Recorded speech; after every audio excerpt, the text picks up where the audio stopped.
And I think Vance did a better job than Trump at really tying Walz to the weak parts of the Biden administration, saying, hey, life was better 4 years ago when you weren't in office. And I know that there are viral moments, good and bad, from debates. Thinking about the last one between Harris and Trump saying they're eating the cats, they're eating the dogs. That became a viral moment, and not in a good way. There are also good moments, like in the vice presidential debate 4 years ago, when Harris said, Mr. Vice President, I'm speaking. That became a rallying cry, really. The fly moment on Pence's head, also another viral moment. Are there any viral moments from the debate last night, or was it just about policy, about substance, about these two politicians being Midwestern nice to people, or to each other on the stage, and people really liking that? That's a great question.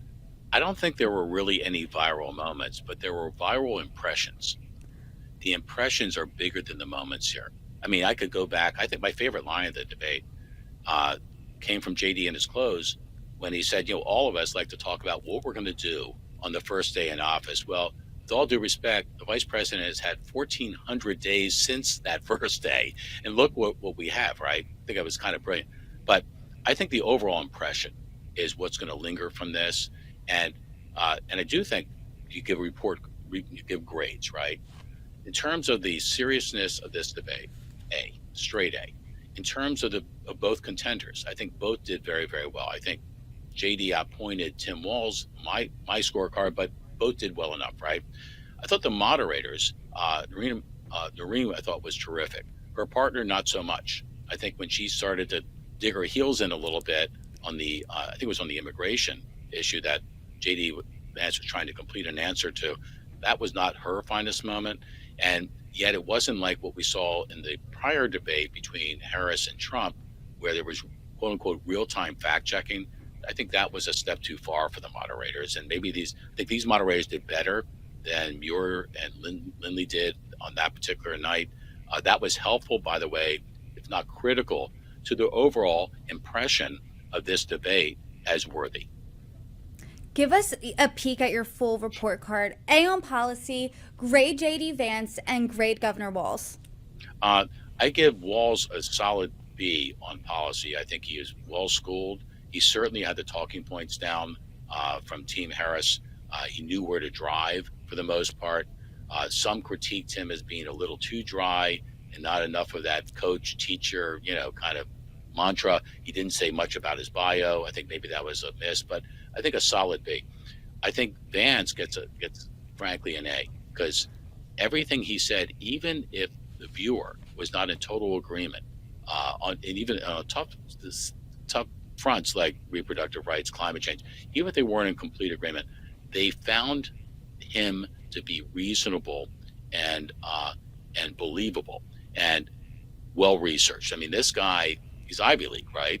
I mean, I think the Ivy League came out last night, not the hillbilly elegy, it was the Ivy Leaguer.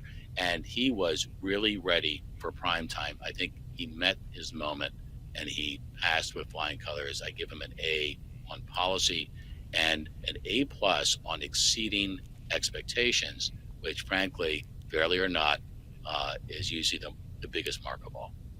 And I think he came off as an Ivy Leaguer without being annoying about it, without turning people off about his personality, which was his entire goal of going there in the first place. But an A plus, an A, a B, those are grades you bring home to your mom. She's hanging out in the refrigerator. You're not getting in trouble with those. And Right. The whole point of the vice presidential debate, really, do no harm, don't step in it, don't make this worse for you, the running mate for the top of the ticket.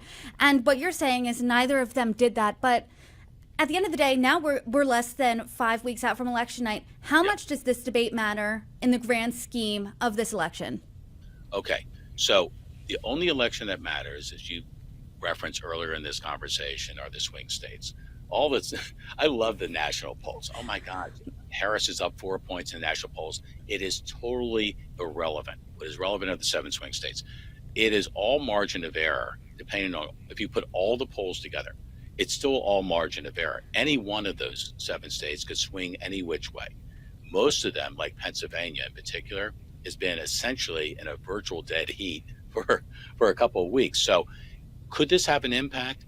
Absolutely, because everything in life, as in campaigns, is about trends and about whether a trend is going to continue and be reinforced, or whether something could maybe reverse or even slow down a trend. There has been a trend since Kamala Harris joined forces with Tim Walz in this campaign. They've been on a good trajectory, which has made this what could be the closest election in American history, right? They've been on that trend. I think the Trump campaign had a sense of plateau for a while amid that. I think this has a chance to actually not just slow down the momentum from Kamala Harris's team, but actually put a little bit more wind in the sails for Donald Trump. And given this is that kind of election, I think that can make all the difference in the world.